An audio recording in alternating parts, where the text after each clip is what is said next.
They are not going for the Third World War. They will talk about it, talk about peace. They will play the games and they will put small nations into fights and wars so they can sell their out-of-date weapons to them. But they are not going for a big war. Pakistan and India may go into a war. Bangladesh and India may go into a war.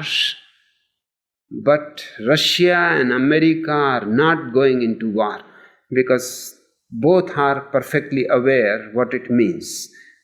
There is no victory. War was meaningful, you are right, because it was conquering. Now, with nuclear weapons, the whole situation changes.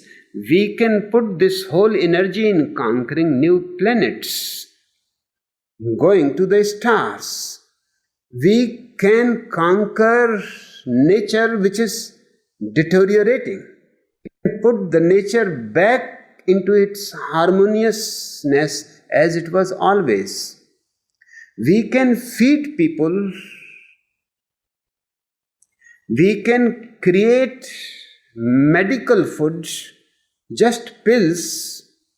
If you cannot grow more wheat, you can just swallow a pill and that will do.